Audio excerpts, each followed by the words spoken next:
Hey guys, I'm Chelsea. And I'm Jessica, and this is The Hand That Feeds Us. Alrighty, so today we're going to be talking about coffee and with like a focus on mycotoxins, because I feel like I keep seeing this everywhere in the crunchy sphere.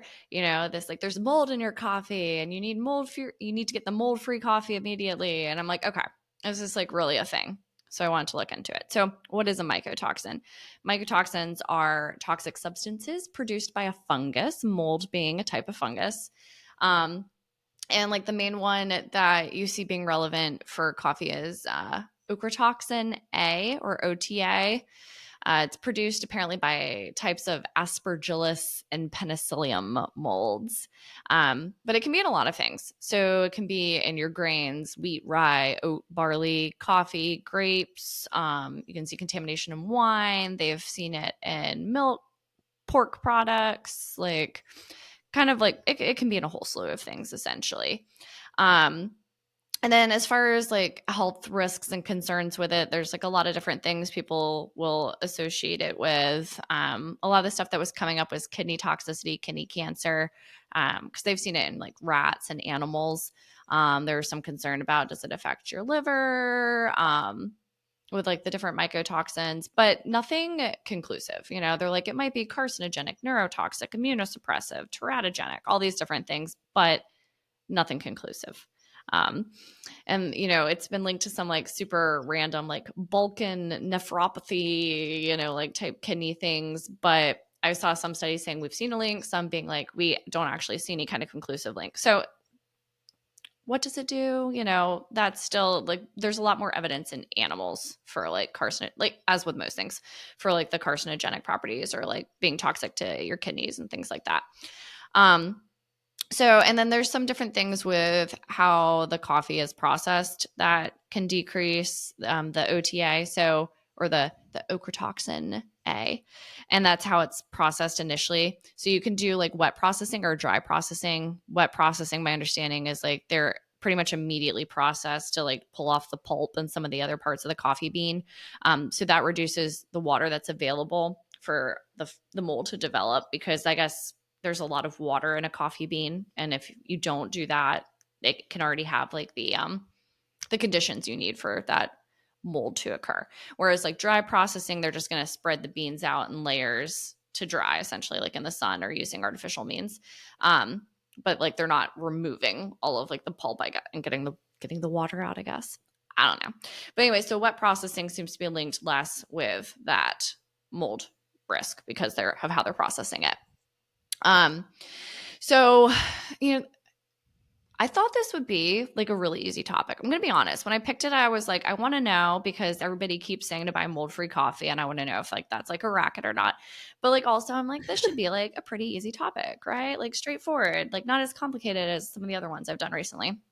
I mean, I've been researching this one longer than any other topic since you got sick multiple times, Chelsea, and gave me extra research time. But Yeah. I feel like there's not a lot of information out there. You know, like you keep see studies that like reference like there like I found one recent study, but it's referencing like I found more than one, but like this one I'm about to talk about, it's referencing like studies from 2008. They're like, oh, extensive studies have shown that about 10% of coffees are contaminated with OTA or the ochratoxin A, but that's like from 2008. I'm like, nothing more recent, like because it feels like yesterday to me, but I'm old and it was not yesterday. So like I really was not finding a ton of stuff. Like there was one, I'm going to be jumping around, throwing myself off on my outline here, but there was this one study that a lot of the stuff that was popping up on ochratoxins, other than like there was some stuff from the World Health Organization, very little from the FDA, but some was from like the coffee companies themselves that are promoting like these specialty coffees or mold-free coffees. And they kept referencing this one study, which of course is behind a paywall. I'm like, why? Why? Because these studies, like they kind of charge a lot Always. to let you read one study. Um, And I will be honest, I was like, I'm not going to pay to get behind the paywall. I'm sorry. So all I have is what you could see from like the little like excerpts. But even from that, I'm like, I'm not inclined to want to pay for this because it's a study from 2009. It's only looking at like coffee beans that were tested in this specific location in Brazil. Like, and I want to know like what's actually showing up in the US market. And even in this study, 44% of the samples they tested didn't have the ochratoxin A. Um, That's not so, terrible. I and feel they like even that's not mentioned, it's not like a bad statistic. I mean, I guess. yeah, I mean, it's not like all of them have it. I mean, granted, Just like half. 25% of the samples were above like a concerning threshold, but they even talk Mm. about when it's being processed and roasted, that can decrease those levels.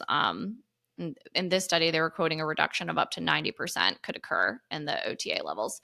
But so I mean, yeah, the OTA is there, but what I was trying to find is like what's actually showing up in the US market, and is it enough that it's actually concerning? Because like, okay, maybe there's like this, it's like mold is kind of like mold is everywhere. So at what point does it become concerning? And then a lot of the other studies that I was finding looking at like testing actual OTA levels and like the final product of coffee you could buy in the store were in like Iran or Qatar, however you say it. And I'm like, okay, interesting, but like I really want to know US market. So I only Yeah. could find one study that was specifically looking at testing US market OTA. It's from 2016, but I thought it was a pretty interesting study. So and then what also kind of complicates things is, at least at this point, and I haven't been able to find anything after this point, like the US doesn't have cutoffs for like they haven't really made like recommendations on OTA that I could find. As far like because some countries like the European Union, they have certain like cutoffs they allow and things like that in food. So this study was using like risk estimate cutoffs that were made by like Health Canada, I think it was, and then like the World Health Organization. So they were looking at using those as their threshold of like, is it above a concerning level? So they went and they collected, this is in 2012, 2013, they bought these products. They bought 2,296 food samples from like across the United States, and then tested them for OTA levels. And then to like extrapolate that to like actual risk level, there's this database, what's it called? What We Eat in America, where based on like food surveys, which we know are like not a great reliable resource of what people are actually eating. But I mean, you have to start, yeah, you have to start somewhere. I mean, I don't really know how Yeah. you would have an accurate representation. Um, so anyways, they got these food surveys looking at like what like the average person by like age group is eating of these different food categories that are known to like have OTA contamination. And they like split it up by like age group, food type, and whether like they mentioned whether it like crossed the EU limit or European Union limit as well. So I only pulled out a couple that I thought were interesting because they looked at a bunch of things. Like the main categories they did were oats, wine, pork, coffee, prunes, pistachios, milk, and cocoa. Um, and they had 376 coffee samples that they tested, and none of them were over the EU limit, whereas they had 203 oat samples and 16 were over the EU limit. Mm. And then when they like break it down by like percentage of OTA, or what percentage of like your OTA exposure is coming from which different category, right? They the oats were accounting for 29.39% of the average person in America over 18's exposure to this specific mycotoxin, whereas coffee was only coming in at 11.3%. So Wine was coming in at 18. essentially oats are having you're going to have a higher exposure to the OTA toxin. Yeah, Is that what it's called? ochratoxin A. Ochratoxin A. It's like okra. Yeah. It's weird. Um, Yeah, I so mean, you're according essentially to like more what Google told me to pronounce it okay. as. Okay. So you're essentially more exposed to oats, to that toxin in oats than you would be in coffee. is Yeah, what this that's what study this was shows. showing. Okay. Yeah, so the average person over 18 gets 29.39% of their exposure to this toxin through oats, Okay. 18.08% through wine, 15.82 through pork, and then only 11.3 through coffee. Interesting. Why pork? So I thought that was I don't know why pork. It's kind of weird. Like I kind of understand the others because it's more like agriculturally, industrially processed. I guess pork kind of goes through a similar process when it's like ground and, you know, cased and things like that. But I don't know. It makes you wonder. Pork's a weird one. I Well, and feel like it comes up a lot. I don't know if it's like what the animals are eating too. Like Oh, that's true. I because didn't I even would think think about with that. milk, because I believe I was reading this one article and it was talking about exposure through like breast milk. And in some of these areas where, so in a lot of Oh, countries where like the diet is like very based on some of these like grain staples, they'll have like exponentially higher levels of OTA where it can actually cause issues for them. yeah. Um, and they were saying it can actually pass in the breast milk too. Okay. So I would Interesting. assume it's like a similar concept with like milk or like if you're eating another animal that's had an but I don't know for sure. I didn't look into why pork. But that art I think from what I was reading in that other article, that could be at least with like the milk side.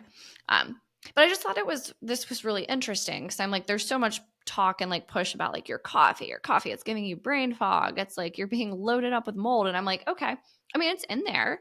Like, I think that's true. Like, this is like a naturally occurring thing that's going to be in a lot of our food supply. But it seems like your honey bunches of oats are like a way bigger concern or your glass of wine than your cup of coffee in the morning based on this. And this is one study.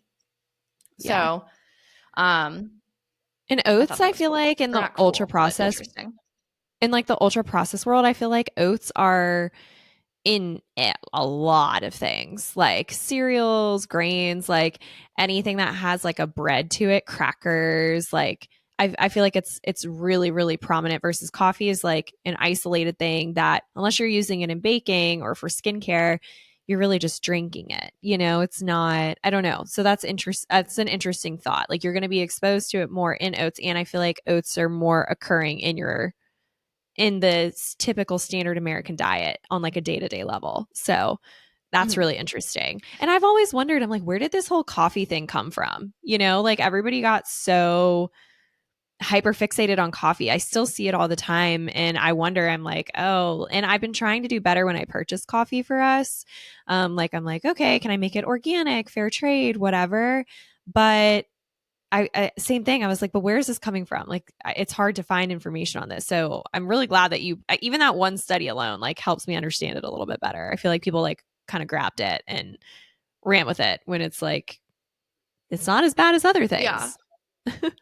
Well, yeah, because a bunch of the companies that I found, like the only ones that I found that were referencing a study about why you should be worried about the mold was that one I mentioned from 2009 in Brazil. I'm Yeah, like, okay, like that's like one thing, like, and this is all you guys keep referencing.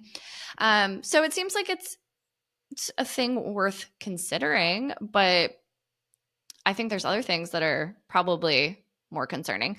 And then when they broke it down by like risk level based on like age group, and they also split between what they considered like an average consumer and then those who fell into like the top like in the top like consumption levels, so they like consume more than 95% of the population, and the only people who kind of like cracked the threshold to where it was like, okay, like it you're there might be like some slight concern where those top consumers in the under 12 month age group and the 1 to 5 year old age group.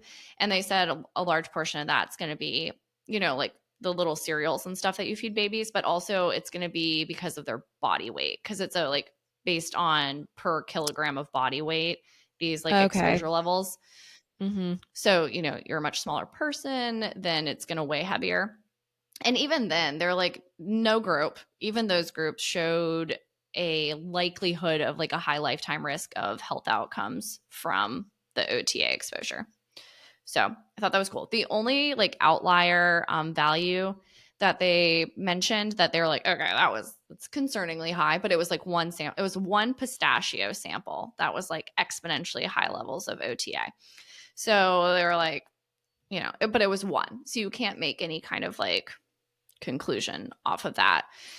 But everything else, like nothing like cracked like a concerning threshold on it. So I thought that was interesting.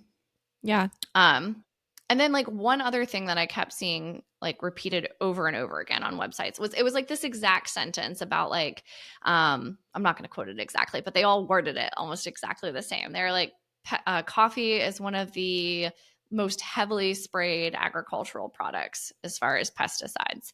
And I'm like, okay, I can believe that because they're talking a lot about like fungal diseases, and what we saw with bananas was like the fungicides are out of control. But not a single one of those statements cited anything. Like they all just said like one of the most heavily sprayed products, but like no citation, no reference to where they're getting that information. I could not find like anything satisfactory to like either debunk or support that. Um, Huh. so, I mean, I found like a study talking about how pesticides have the capacity to still exist in commercial coffee, even after like the high temperatures of roasting. But like, that's like pretty much like the only reference in a study I could find. I did come across these like agricultural service reports. I guess we have a foreign agricultural service, and people are like assigned to different countries. So there, I found them for like Ethiopia, Colombia, and Brazil. But most of them don't even mention pesticide use. The one in Ethiopia did, and they're I guess they are they're the world's fifth largest exporter of. I didn't check how to pronounce this. Arabica coffee. I think Arabica. Oh So yeah, Arabica, like Arabica. yeah, sorry, and I thought I checked everything about how to pronounce before we started recording. But so like the main two things you have are the Arabica and Robusta coffee. Um and like Arabica is considered your like higher grade coffee, whereas like Robusta is going to be more commonly used in your like instant coffees and stuff like that. It's a cheaper coffee. Cheaper because apparently it tastes worse. But it's also like hardier. It's like resistant to coffee rust disease. It produces more fruit, all that stuff, but it's Okay. less desirable for taste. So, So anyways, Ethiopia. when you were reading about this, did you read anything about like how coffee grows at all? Because I read something and I didn't look into it and I was curious to ask you, but we're talking about where it's coming from. I read something that said like coffee can only be grown in like certain places in the world. So it makes it harder to cultivate in areas outside of those areas, and that's why sometimes you'll see an increase in like pesticide use is just because it's not like a natural climate for coffee, I guess. I think it requires like higher altitudes and like a certain like temperate um I don't know, like a temperature, a moisture level. Did you read anything about that or I did see that higher altitude coffee does okay. tend to be like higher quality, but they were saying it's more temperature related, I believe, than like Okay. so like if a place was at a lower altitude but it had like a better temperature climate, it could still grow better. But there is like this like kind of coffee belt, I guess. I think that's what Yeah. they referred to it as. But it grows in like parts of Africa, South America, and then like Vietnam grows some coffee, like Indonesia. Okay. So yeah, it's like kind of isolated. However, we will get into how that is changing a little bit, like where coffee can be grown. Um, Hmm. so we will come. But as far as like the pesticides, I mean, I with like increasing rain and stuff, I was seeing in certain regions, it's like making fungus more of an issue. There's this like coffee rust disease that I guess has been pretty devastating and it's been spreading. I did see like even was it 2021 I think it was. It showed up in Hawaii because that's Mm. where most like US grown coffee is going to be produced would be like Hawaii.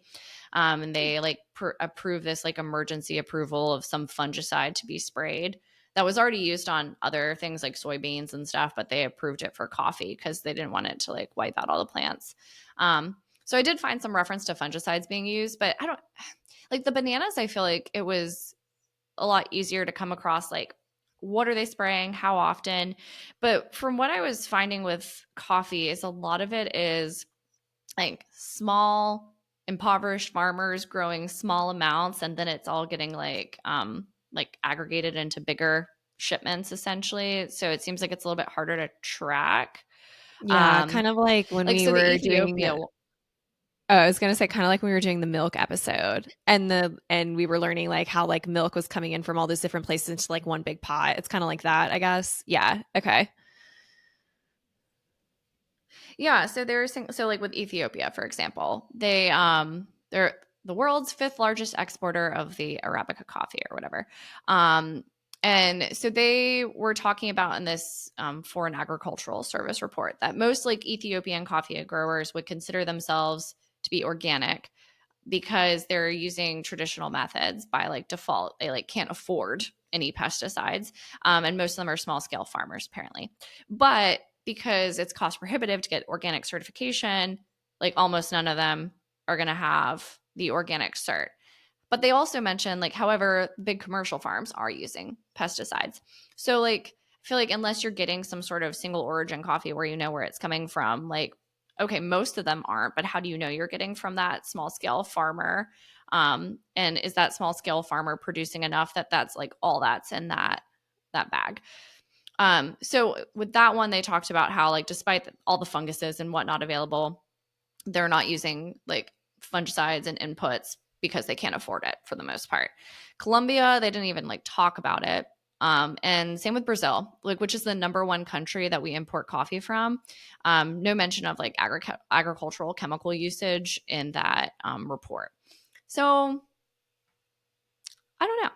I would assume that like Yeah. the like with if there's a million different funguses, well, not a million, hyperbole, everyone, but if there's a ton of different funguses and stuff trying to attack everything, I would assume they're like spraying some things. But I don't know. I think the more you can know about the supply chain and like sourcing, like the more confident you could feel. But like I don't know how you could assume that there's nothing that nothing was used on your coffee if you don't actually know like directly where it's sourcing from, which on most bags you don't know.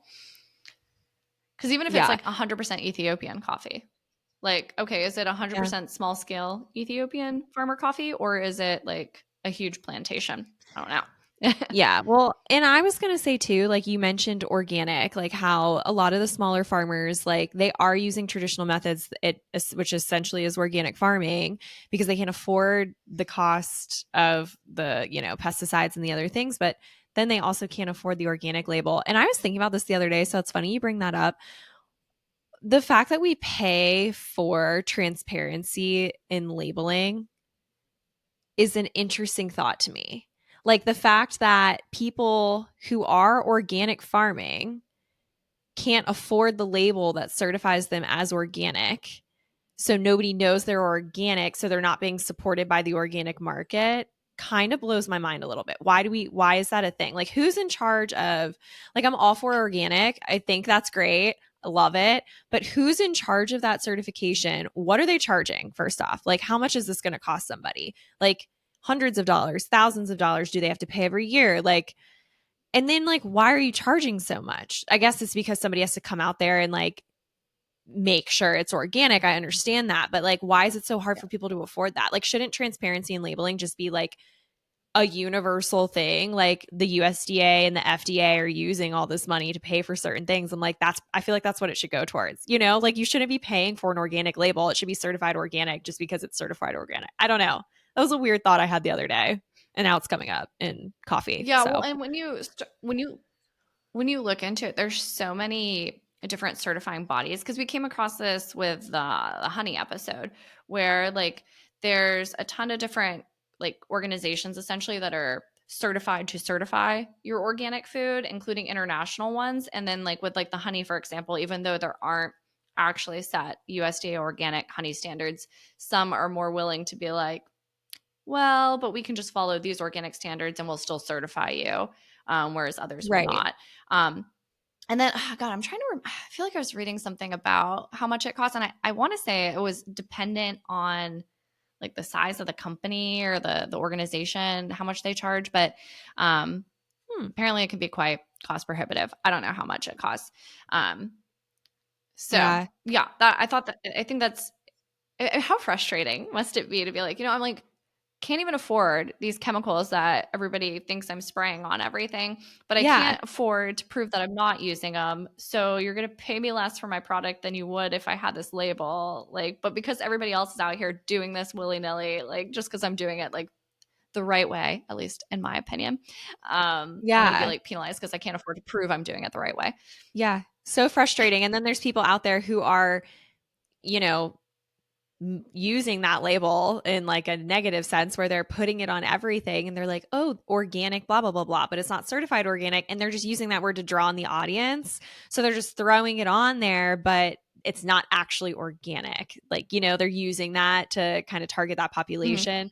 And so it's like, it's such a double edged sword. And it's frustrating because I think of all like the smaller farms. That's like our whole thing here is that, you can only really cultivate things and care for a farm or anything when it's at a manageable scale. If it starts getting larger and larger, like, it's things are going to fall through the cracks. So like we're all for the small farms, but they're being penalized in this way. And it's so frustrating. Like, oh, because they can't afford it and because they're not big enough and because they don't fit this like weird little bubble. And then no wonder why the organic market is so difficult to access. Like we talk about it all the time. You go to the store and you look for produce, you look for teas, you look for whatever it is you're going for. And the organic section is significantly smaller than the other section. But that to me is like Mm-hmm. so black and white and there's so much gray in between, and I feel very frustrated that the food industry and we have all these regulatory bodies haven't like done a better job of making sure people that are doing a good job with their farming practices can show that. I think that bothers me a lot. So yeah, coffee, Yeah. man. So one of the like interesting things, at least I think it's interesting, that I came across that I think shows how like crazy some of these supply chains can be too when you start getting into these like exports. And I guess where like like why we need certifications, right? It's because it gets so convoluted and you're like, who the heck knows where this came from if you don't have like specific tracking and certification stuff. So there's this article and it's talking about this guy, Matt Leggett. So apparently he was a senior advisor for the Wildlife Conservation Society. And he was in like Indonesia at the Sumatran tiger like preservation meeting every year or whatever. And he said like every year they would put up this map of Bukit Barisan Selatan National Park, I think, which apparently is where this like Sumatran tiger lives that's endangered, or I think it's endangered. Anyways, and he Interesting. said he would notice every year that like the forest was like shrinking on this satellite map. And he was like, okay, we're talking about how like the tiger population per like square mile or whatever is improving. But like, is anybody talking about the fact that there's like every year we show this picture, there's less trees? And so he decided to like look into this, right? um because he's like the park's boundaries seem to be like shrinking every year, but nobody was like talking about it.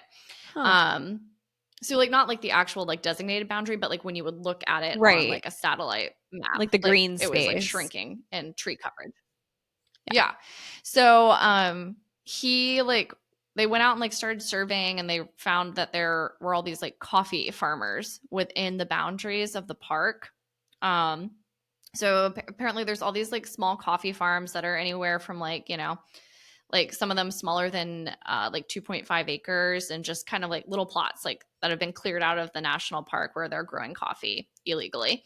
And they went on this like mission to find out more. So his theory was like, okay, we need these people to like talk to us. We've been like watching them under the guise of like we're out here like tracking birds or whatever, but we want someone to be able to talk to them and we want them to talk back. And they're like, we're going to go hire 3 college girls and have them go out there and just be like, hey, Mr. Farmer alone in the woods, I'm They're the researching this ones. for my thesis. Can you tell me all about it?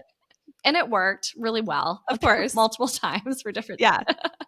So like they went out there and they were like talking to them about like how much land they were farming and like who they were selling to. And so there are these like guys that like work around the borders of the park who will buy like legally grown coffee and illegally grown coffee and then like combine it all, and then they'll go sell it to the warehouse. And they had these girls go and talk to the middlemen too, being like, oh, and they're like, oh yeah, this is how much we buy and how much and who we sell it to, and that guy owns this warehouse and they own this way, and apparently just like spilled everything. I'm like, I just thought that was kind of funny. So That is funny.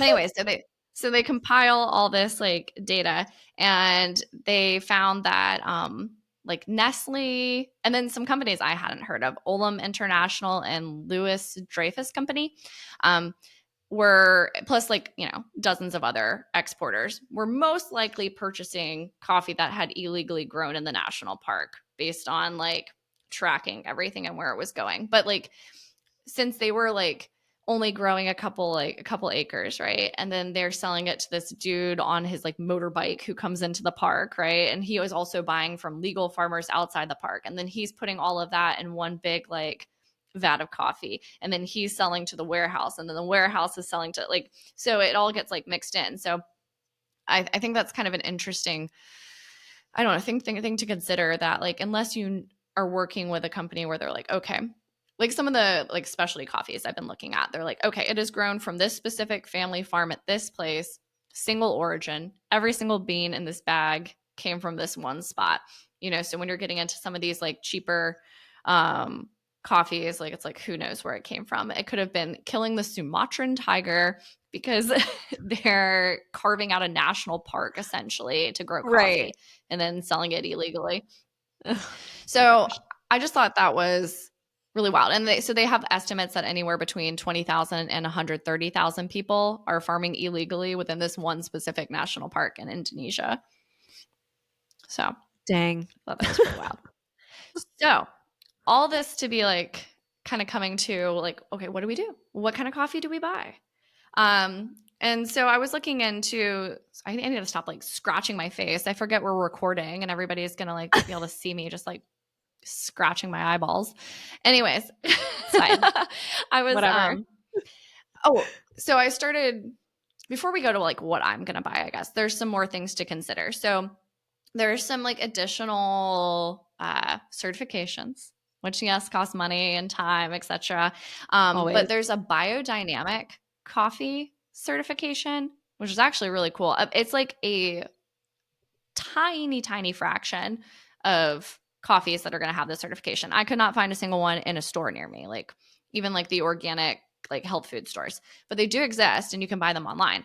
But like, so biodynamic farms, it's like the certification I found specifically was the Demeter, Demeter certification. So basically they start with this like baseline of the national organic standards. So you have to like meet those standards. But then they have additional things that they don't allow the usage of, or they further restrict the usage of. Because even organic, they're allowed to use, there are some inputs and sprays. And like Demeter will ban that further. And the idea with like these biodynamic coffee farms is it's they're supposed to be kind of like grown like they would in like a natural habitat, like because I guess coffee naturally should be like in this like forested, shade grown kind of type situation, which encourages like the birds, and then that keeps the pests down without spraying. Whereas like they've gone to more like plantation style where it's grown in the sun, it's going to take more water, it's worse for the soil, it's worse for more likely Right. to have pests and issues. Um, so they try and mimic that like forest structure and have the shade grown coffee. And then with the Demeter certification, they also test for contaminants in the soil, like heavy metals and things like that. So I Hmm. thought that was pretty interesting. And then with like coffees, you can have specialty grade coffee that has achieved it's a score of 80 or above on like, I think they call it cupping. And so like that doesn't like test for, pesticides or molds or whatever, but the claim by a lot of these specialty coffee companies is that they're not likely to have those things because that all those contaminants would also affect like taste and like defects in the coffee. Um, but I thought the Demeter thing was really cool. And they also require like an unbroken chain of accountability, as they consider, or as they call it, from farm to finished product. So where you know where your coffee's coming from and it's not coming from the national park in Indonesia is the idea. Right. Yeah. um, But I came across this one company. I think I'm going to try their stuff. It's called Holistic Roasters. Okay. And I mean, the prices are, they're not like insane for, because I just started. So I don't know why this is like the one thing I like was not like I'm super intense about organic, but for some reason coffee, well, no, I know why. The price. I would look at the price on like the Yeah. organic coffee and I'd like choke and be like, no, thank you. Would need my EpiPen as they do you watch Love is Blind? I don't. I don't. Everybody tells me I should because I do love a good reality show, but I haven't watched it. Don't worry, it's on my list. I have to finish The Bachelor first and then I'm going to watch it so I can be in the know because Oh, it's so much apparently better. it's like transgenerational. Everybody's watching this thing and I'm like, I'm out of the loop. I need to watch it. Like men, women, old, I, young. I love it. I love it. Yeah. It's my guilty pleasure. I like Oh my really god. lowbrow TV. It's my favorite. But anyways, so yes, I know why I wasn't buying organic. It's because it's like expensive as all get out. And I bought like some real cheap coffee. And I mean, it doesn't bother me. I don't know. I like coffee, even if it's bad coffee. I think it tastes fine. I drink it black, like it's great. But I finally, when I started researching all this, I'm like, okay, I'm gonna at least get like some organic coffee. It tasted better. I don't know if it's I wanted it to taste better, but like I think it tasted better. My husband even thinks it tasted better. And I feel like normally he's like, whatever, He would organic, tell you. conventional, could Yeah. care less. He would for sure tell Yeah. you. So I thought it was good. That's But good. anyways, this holistic roasters company actually has that like Demeter biodynamic certification in addition to like the USDA organic certification. Um, and I think I'm going to try it out because I think that's cool. They also do test for mold and mycotoxins if you are like, if that's something you still want. Um, my takeaway from all this is like, I'm not going to seek out a coffee just because it's tested for mold or mycotoxins. Because my takeaway from this is like, okay, I think there's other things. Like, one, I think this is probably an unavoidable thing in our diet. And I feel like there are other areas that are more likely to be introducing that, like wine or oats or thing. So I'm not going to like get bent out of shape about coffee because I love it. And I think that the risk is probably reasonable, from exposure there. But this one does test. So, and for heavy metals. So that's kind of cool. What's the Um, did you go look at the costs and stuff? How pricey is it? yes. Yes. And I wrote down because I'm like, I Okay. feel like this is like a relevant thing because it's one Yeah. thing to be like, oh, yeah, this thing's I'm gonna great. go to And then their it's like, website. it's $200 an ounce. No. Yeah. Seriously. So, for 10 points, oh, sorry, you kind of froze up for a second on me. Oh. So for 10.6 ounces, it's $19.95. And you can buy 5 pounds for $118. Okay, so I mean, not terrible, right? Like, I don't know. I don't know. I'm gonna Yeah, be like honest, I don't I buy a lot of bought, coffee. So comparison. oh, I I don't go through some know. coffee. Yeah. Well, I mean, like if you're buying like cheap coffee, it's expensive compared to that. But like, so I actually know how much I spent recently because like last week I had just bought some like organic coffee, right? And one bag was a pound and it was 19.95, like in the $19 range. And then another bag it was like a couple ounces under a pound. And I think that was like $16. Okay. So, I mean, this is only 10 ounces. So still what, like 6 ounces less than a pound almost. Um, so it's definitely more expensive, but it's not like I'm choking. It's so expensive. Like, I'm like, okay, this seems Yeah. like a reasonable price discrepancy for what they're doing differently, or at least certifying that they're doing differently. Um, and then if you buy it in bulk, I mean, yeah, it's a lot up front, but the per pound price I feel like is relatively comparable to just the like higher end organic coffee. Yeah. So I So was more I for was filters, I was but thinking not of like you. Yeah. I was thinking of you when I was at the store because I remembered you were doing this. This was like a couple weeks ago. And I don't personally drink coffee very often. Love coffee. It's great. Destroys my stomach, makes me anxious, breaks me out. Like it just does so many things that I'm like, I used to drink it in drones and then I was like, I can't. So I don't really drink it, but my husband drinks it. And I will have like one, like an actual tiny, like, they're always like, this is the recommended serving size for coffee and nobody drinks that. I do. That's me. It's like this teeny little tincture. I got these little tiny like mugs from the thrift store the other day. And I was like, that's what I need. Just a little bitty bit. So anyway, I don't drink a lot of it. So it takes me 100 years to buy coffee. Well, my husband, he drinks a lot of it, as you and your whole family, I feel like, really enjoys coffee. So I'm trying to be better when I purchase it, because I'm like, I know you guys drink a lot of it. Well, I was at the store and it's so hard. The transparency for coffee is not there. Like, it's just not. And I'm trying to do better shopping locally. So I found like a Richmond brand coffee that's close to where I am in proximity in Virginia. And I was like, okay, this is cool, small business. I went on their website. No information at all about where it's being farmed, how they're farming it, like how it's being processed, like nothing at all. They were just like, we're small. And I'm like, that's cool. And their respect, they're a small business, like what's their funding for, like, divulging that information. But otherwise it's like Dunkin' and like Folgers and Maxwell House and like all these brands that I'm like, I don't feel like, I feel like your coffee's on such a large scale. There's got to be something wrong going on in there. You know what I mean? Like, if they were going to have that percentage, the highest percentage that you said that they found, I feel like it'd be in there. So I'm trying to buy otherwise. And the only thing I can really find is, what's it? It's Kroger brand organic, like simply organic or whatever their brand is. They have an Oh, organic yeah, yeah. coffee. Yeah. And they have a fair trade certification and they have like all these other things on it. So I was like, okay, I feel good about that.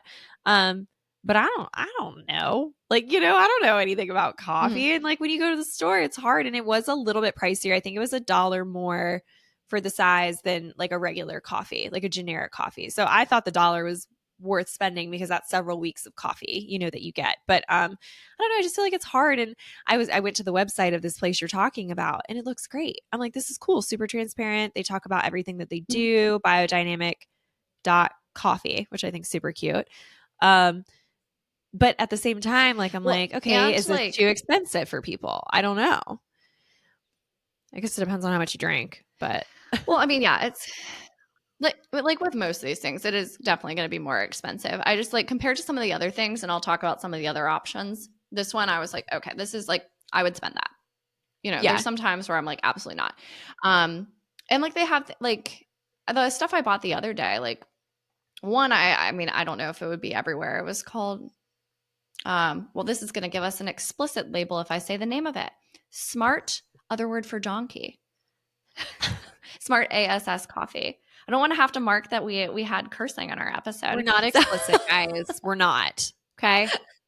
We refuse. but there was that one, and it was like USDA organic fair trade from like some roaster in Colorado. And then the other one was just I keep wanting to call it Black Death. No, Death Wish Coffee Oh, Company. yeah, yeah, yeah. Um, and it was the USDA organic fair trade option, and it tastes good. And I Wait, feel like that's like pretty much everywhere. Death Wish coffee is certified organic? This one is. I don't think all of it is, but the Okay. one I bought is. I was like, that's ironic because it's like the caffeine content in that is obscene. Like, you should drink the recommended amount of coffee with that coffee. My husband used to drink it. I'm like, why are you, this is like I can feel the palpitations from over here. It's just not, it's too much. It's too much. Caffeine is life. Caffeine is I, life. I love I my cannot. caffeine. But but no, but like this holistic roasters one that I'm gonna try next. It like talking about like the origin too. This is the one where they are all like single origin that I saw, and they get real descriptive on like the origin. They're like, it's from this like the farm owned by this family at the base of the like renowned monolithic mount. I like it gets like real descriptive, like I in love like this that. specific region. Yeah, I thought it was cute. Oh my So gosh. That's funny. there's that. Um, and then let's see here. Oh, so then the other thing I came across is they're actually experimenting now with growing coffee in the United States. So with like temperature changes and like climate changes, they now think they might be able to grow it there. So they're doing research at the University of Florida in Gainesville I was gonna say as Florida. one of the Weird here comes spots. Florida. Yeah, so they've been growing it. They had like 150 coffee plants that they've been growing in a greenhouse for like the past. This was published June 2023. So the year prior, they've been growing them in a greenhouse. And then June 2023, they were getting ready to transplant them to like different regions and settings throughout Florida. And like they were going to have different adaptations depending on like what region of Florida it was in. But they're starting the experiments to see which plants would be most adaptable to their conditions so they can try and expand and start raising coffee in Florida, which would be I mean, kind of that's cool. kind of cool, I guess. It just kind of takes me back to our sugar episode. I'm like, oh man, when they took on sugar cane and stuff, and I don't know. So long as they do it right, I think it's great. I'm like, why not? Well, yeah. I mean, there's always, introducing new things, as we've discussed previously on episodes, can always go horribly wrong Yeah, potentially. yeah, But I guess what I find promising and I like about this is I feel like these really like international convoluted supply chains open up a lot of room for like some questionable stuff, and anytime we can kind of bring it within borders and have more oversight on it, I think is a pro yeah. from that standpoint. Well said. Well Um, said. yeah, and then so if you want to talk about some expensive coffee, there's another company. This one's in California. So they're actually already growing and selling coffee in Southern California, like Santa Barbara region. So what was it? Oh, 2002 this guy, yeah, he started planting some coffee trees and among his avocado trees. Um and now they've got like a couple different farms that they're sourcing from, and it's all like California grown. Some of them are organic certified, like some of them are not. Or actually, I don't think any of them are organic certified, but some of them are supposedly grown by organic standards. okay. But you want to talk expensive coffee? I was looking at this because, like, their description of how they were raising things and it's US sourced. I'm like, oh, let me try it. It is. So there is a more economical option. For $18, you can get a mystery bag of like whatever they choose of the roast. It's still Okay. only a 5-ounce bag. But that one, I'm like, okay. I mean, How that's a lot for 5 ounces, but like, okay. But most of them were like $50 for a 5-ounce bag. There was this one like $50? specialty one. It was Is it a golden for 5 ounces. bean? I think I probably used 5 ounces in like a day. My gosh, it's like, precious I don't know. metals in there. Yeah. And then there was a 7.05 ounce like glass vial, basically. That was $125. Oh, Like, wow. so Those are Santa Barbara yeah, prices that's like a right cup of there. coffee. Yeah. Yeah, that's a cup of Oh my coffee right gosh. there. So basically, long story short, I think that what they're doing in California is super cool. I'm curious to see kind of how this like US mainland grown coffee progresses over time. But until I win the lottery, I will not be purchasing from the California one just because, like, my lord, that's expensive. Yeah. Oh my gosh. I So, know. I'm like, I don't mind spending a little bit on coffee, making sure like the quality and stuff's there. But I'm like you, I'm like, if it gets to a point where it's that outrageous and inaccessible, I'm like, I'm sure I could find a better option. So yeah, like if you're a Kardashian level like income person, perhaps you want to give it a try. It's probably very good. I mean, the description, the tasting notes, I was like, ooh, that sounds good. I would like to try that. But then I saw the price and I changed my mind. But anyways, it's cool that this is out there. I didn't know this was happening. So that's why I brought it up. Not because it's an affordable option. But yeah. as far as like overall with the coffee, I want to know, what's your takeaway? What are you thinking? What do you think about the mycotoxins? Are you going to change your purchasing habits? Where are you at?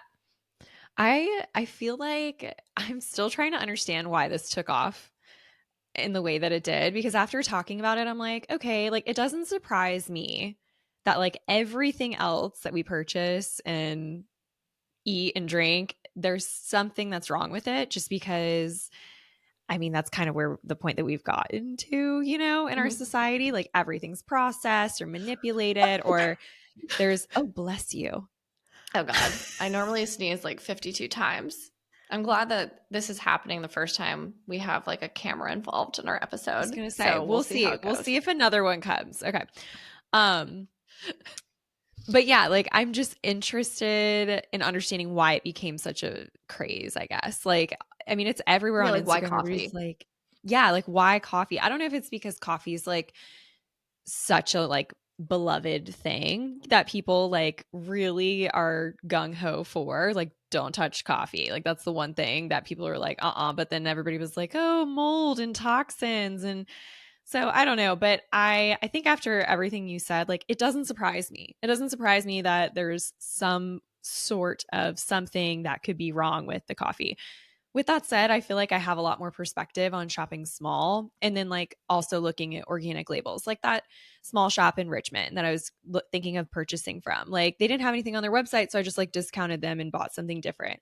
I mean, I can always call them and just be like, "Hey, I wanted to buy your Mhm. coffee. Where do you guys source from?" Like quick conversation and purchase from them, because just because they don't have like the big fancy labels and stuff like that doesn't mean they're not a viable option. And I'd rather purchase from a local place that's not that much more expensive than, you know, like one of those bigger brands that are probably more likely to have more mold and more of these toxins and things like that in it from industrial processing and having to like meet that large consumer scale. So it's Yeah, kind you of never my know. You might reach out and they're like, we only source from these like tiny Ethiopian farms where they don't have any input, like agricultural inputs that are like right. pesticides.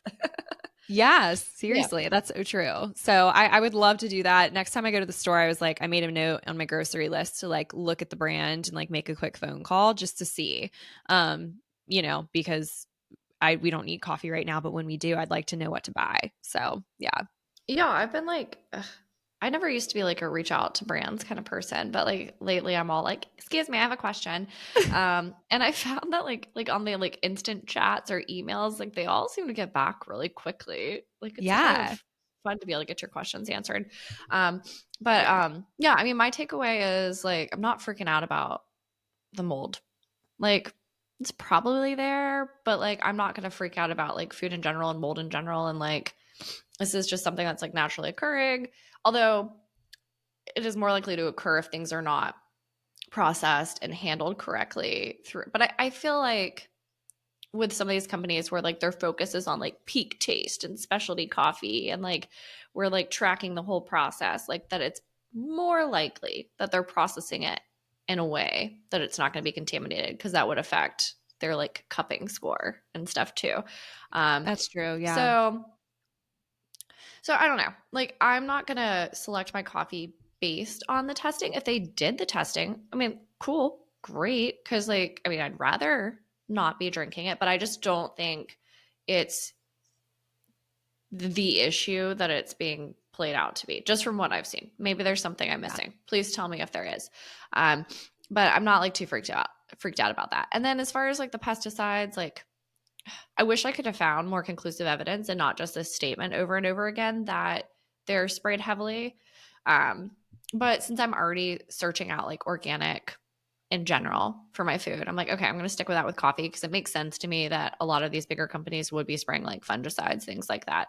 So until I can find something proving otherwise, I'm just going to stick with my organic. And then since I've been getting the higher end coffee for all of, 1 week, it tastes better. So, I mean, that's kind of motivating. I'm gonna stick with I it. Um, Yeah, I will and say I think I'm gonna think more about oats than coffee after talking to you. Like I'm like, what is oats, happening yeah. to oats? Yeah, they've had so many recalls this year. So many. Oats is like the thing that keeps having like all the scandals. They're like, did you It know? does. Yeah. I'm like, what's going on with oats? What are we doing? Like, why is that happening? So, and I kind of stopped buying them for that reason. So, because I can't really Mhm. quite understand where it's coming from, why there's so much of it. I'm sure it has to do with farming and processing techniques and methods and stuff. But I'm like, I'm gonna like step away from oats for a little while. Maybe we'll do an episode on that, try to get my bearings a little bit, and then go back to that later. So, Yeah. yeah.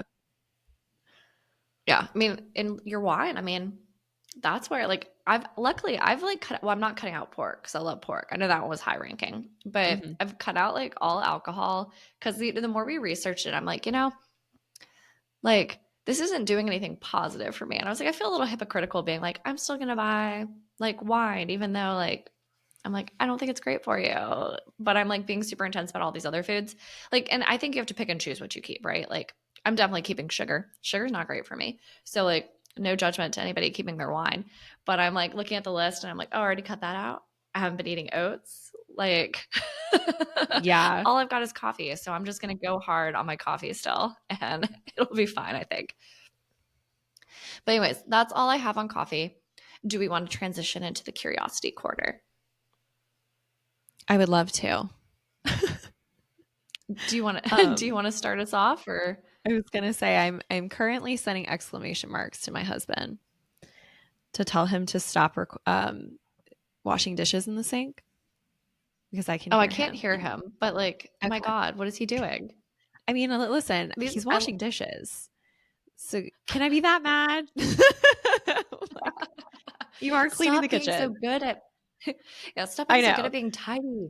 Dang So it. if you guys hear him, he's working hard back there. I apologize. But curiosity corner. So I a couple things came up. One, I started a book this week, and I wanted to tell you guys about this because we are on Spotify, and I've been a Spotify. I've had like a subscription, I guess, to Spotify for a really, really long time. Love creating like playlists. We use them to start this podcast.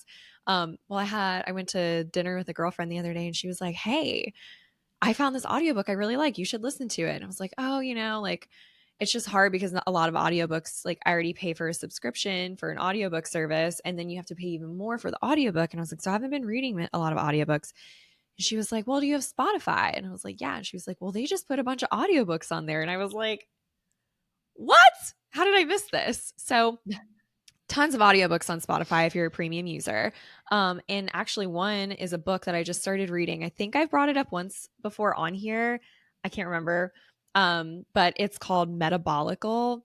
And they have it on Spotify Premium if you're a Spotify Premium user.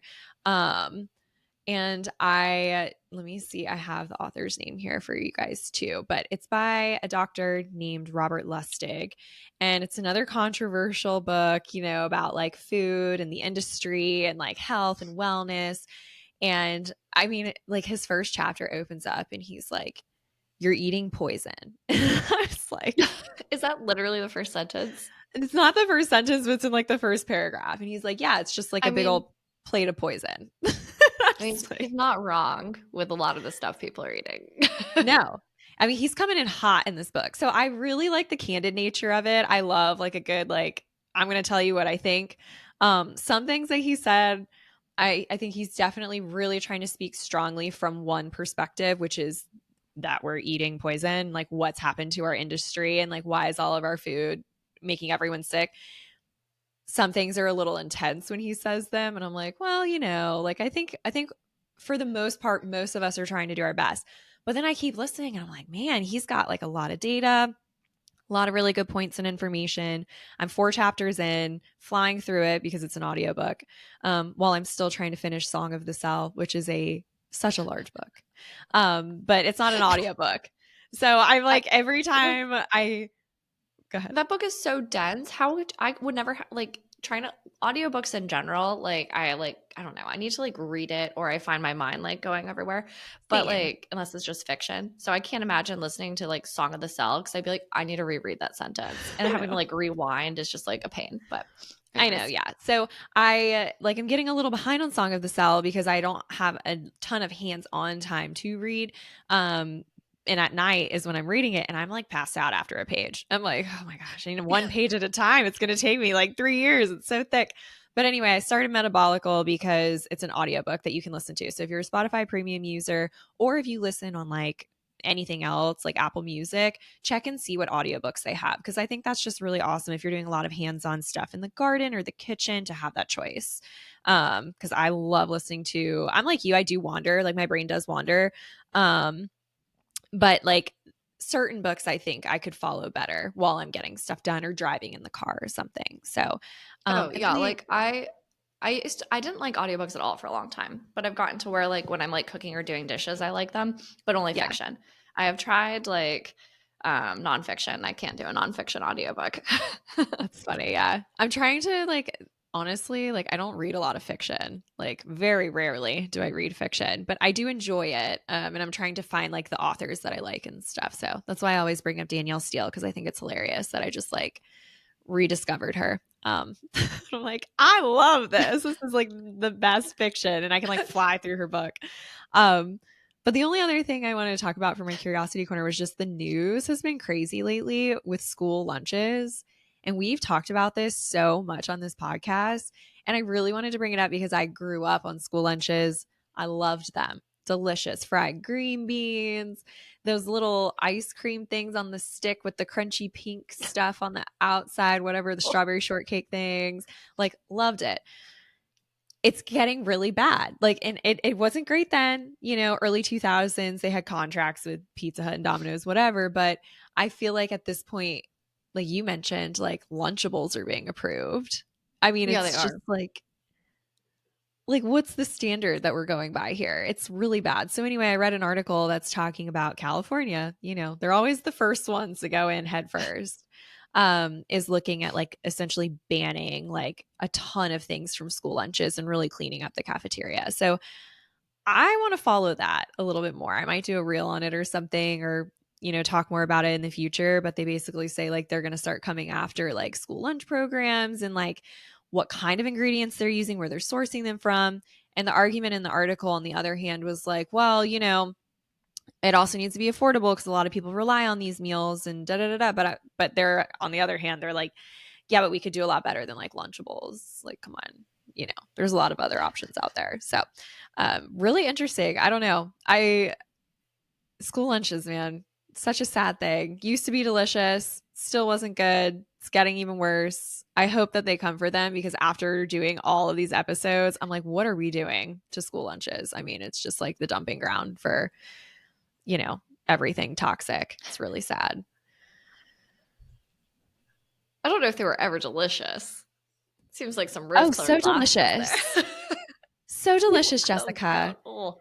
You two did not eat a lot of school lunches, okay? I had a really nice No, we didn't. repertoire. I had a full tasting menu. I can tell you, not all of it was delicious, but a great deal of it was good. They had like Thanksgiving days where you'd have like turkey and gravy and mashed potatoes and stuffing. I'm like, oh, and it was like April. So good. Terrible, but Yeah, I so mean, good. to be fair, I have not had a great sampling, I pretty much just did like pizza day occasionally. But and I've never had one of those like pink I'm sure it said like had nuts in it or may contain peanuts, but like those pink crusted ice cream things. Like Yeah, I'm like, oh my God, I wonder how many dyes and artificial flavors are in that. Oof. just strictly red 40. That's all. It's fine. Yeah. But oops, I'm about to like knock my microphone off, being too fidgety over here. But as far as my curiosity corner, so I'm terrible at gardening. I feel like we've discussed this, but I'm trying really hard, really hard.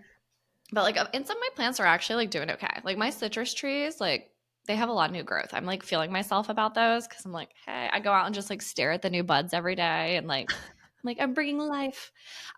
But most of my plants have like, you know, pests, fungus, both. They're just, some of them are looking terrible. So Oh I no. was like looking at different options with like for that are like organic gardening, acceptable. And there's like neem oil for like pests and stuff, and like copper for funguses. And I'm like, okay. I found some like brands that I could buy locally. They had them at like Home Depot. I'm like, I'm gonna go get some. We'll spray it. Everything will be awesome. Well, I like go to buy it. They did have it. But then I'm looking at the ingredients and I'm like, excuse me? So the neem oil and the copper both were like zero point 0.5, 0.3% neem oil or copper, active ingredient. So it'd be like active ingredient 0.3%. And then it would say other ingredients 99% or 99 point whatever percent. And then I'm like, okay, well, let me open like the flap and surely it'll tell me what the 99% of this bottle is, because they have the like the peel label thing where you have to like rip it open to, I keep backing away. Sorry. Rip it open to see what's in there. Nothing. There's Yeah. nothing. Like I'm guessing if I go online, maybe I can find something, but just like in the store on the label, no disclosure, just 99% other ingredients. So all my plants still have their afflictions because I did not buy that. I'm gonna Oh have to do some no. more research. But I'm like, really? Like they're like approved for organic gardening or appropriate for organic gardening. But I'm like, the whole point is I want transparency and I want to know what's going on my food. So I'm not gonna spray blindly 99% other ingredients.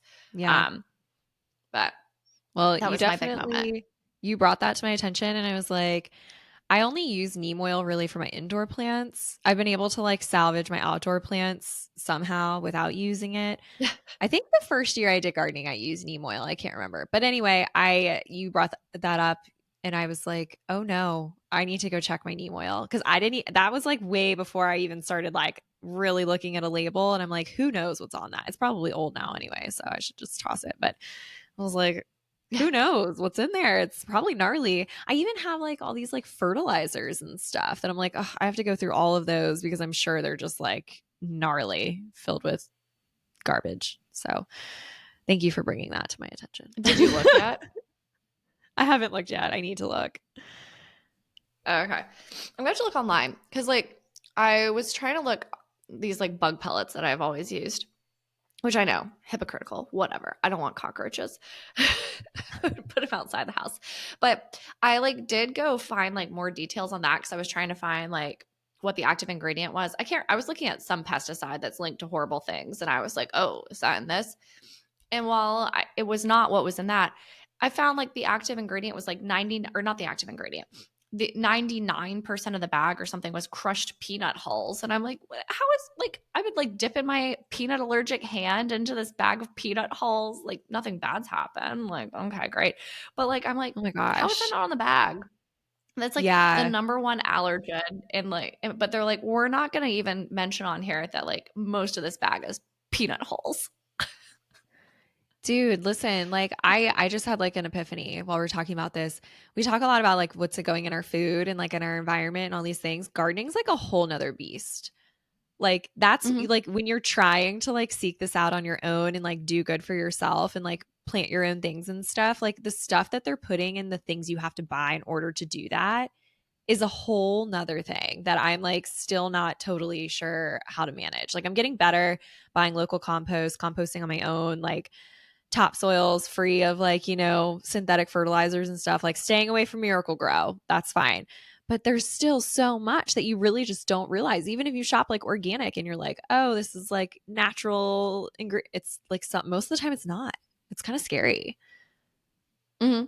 Yeah, it just doesn't have anything that's like banned by organic standards. And Yeah. like, yeah, but like, yeah, and like you talk about soil. That's always like I always find the soil section very like puzzling because there'll be all Same. these like not very descriptive labels about like what's in it, or one thing will have the same label as another, but then when you see like the actual dirt, you're like, this is completely different. Like what is in this one versus this one? Or they'll use like organic a lot, I feel like, on dirt. And I'm like, okay, well, what does this mean? Does this mean like follows organic standards, or does this mean like it's organic and that it is just like something from the earth? Because like, okay, it's dirt. Like I kind of assumed like like lots of things that go Yeah. into fertilizer, I guess would be considered organic, right? By like not organic standards, but by like the word organic, right? Right. Yeah. I know. So I don't know. I don't know. I find, yeah, like the labeling gets, I think, very confusing to navigate there. Um, and when you're not in a position to be producing your own soil yet, you're like, okay, like which I'm trying my best to like, have this like organic standard garden, and or actually organic plus garden, and like, but what am I even buying? I don't know. Yeah. It's so frustrating, but I do feel like I found a couple bag soils that I really like. Like there's like a Maine soil that's like mushroom and oyster compost and like I have like Wait, read from really good. Maine, like this state? Yeah.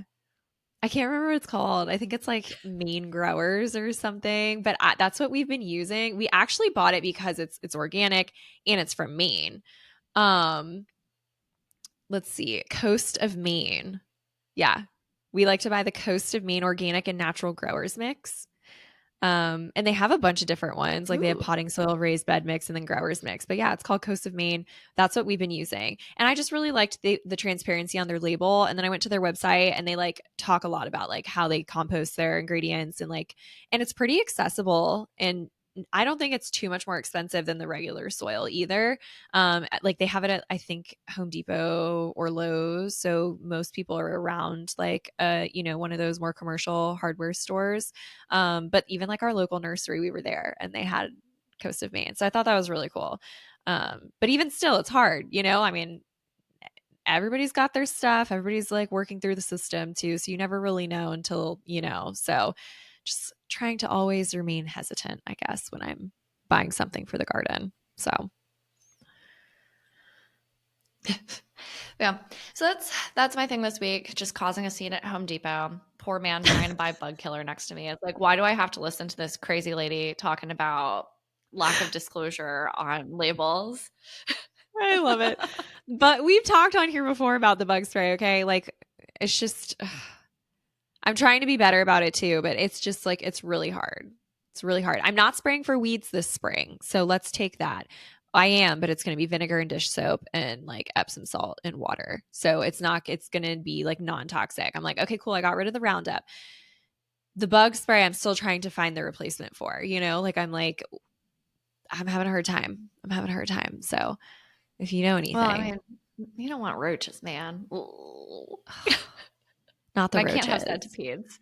So I just accept like the bugs here. I don't know if it's just my house, like, but I'm like, oh my God, I like my The coffee frontier like of maker stuff. Hawaii. What? It's the frontier that is Hawaii. So Yeah, natural, yeah. exotic. Like I've talked to some other people though, and they're like, oh, I don't have that. And I'm like, well, what am I doing wrong over here? But like, I don't know. I don't know what's going on. But like I had my like coffee pieces like drying next to the sink and I like picked up one this morning. It's nothing that horrifying. But like a fire ant like ran out of it at me and I'm just like, oh my God. Like there's so many of them every day in my Oh house. I'm just like, where are gosh. you coming from? It's been rainy and I think that makes it worse. So I'm just like, fire ant, fire ant. Anyways, Yeah, no, that I'll end on does that crazy note. definitely. Yeah, the rain like it just exacerbates everything. Like we've started getting a ton of rain and I'm like, "Oh, here they come." And now we're getting the attack bees, that come out in the spring, the boring bees, and they like to bore in the Oh, wood and they like mhm. they don't hurt you. They just like viciously attack you and like make you feel scared. I'm like, "What's your problem?" Oh, I Okay? never had them attack me. They just would like eat holes in my porch, which would Yeah. really agitate me. It's that time of year, but I will say everybody was like, you need to spray, you need to spray. I did a ton of research, and at a lot of your hardware stores, they sell little like houses that have a certain fly pattern. So they fly in, but they can't fly out. And I'm like, cool, we didn't have to spray, and I can use those year after year after year. You can even make them. My dad makes them because he's crafty like that. I'm not crafty, but I purchased like three and I've had them for like 2 years now. And I'm like, great, good solution. Getting away from the spraying. We'll find one for cockroaches. That's coming up. We have to. I'm like determined. There has to be something. I don't know what. And centipedes, obviously. Yeah. Well, yeah, centipedes, man. I don't think they come from the bowels of hell, so I don't think that there's anything you could do about them. Just pray not to see one. Oh, gosh. The Well, bugs. Ugh. on that crazy note, I have no other curiosities for this week. How about yourself? Nope. Well, All I right, probably we'll do. end I just there. don't have any to share. And then we'll have Chelsea tell you all where to find us. Hey guys, wanted to take a moment and thank everyone for tuning in. We truly appreciate your support. We encourage you to reach out with any suggestions for future topics, questions, or requests for clarifications. If you're enjoying the podcast, give us a rate and review. If you're not enjoying it, give us the feedback, but maybe skip the review. Give us a follow on Instagram at the hand that feeds us or send us an email to handthatfeedsus@gmail.com. And keep tuning in. You can find us wherever you listen to your podcasts.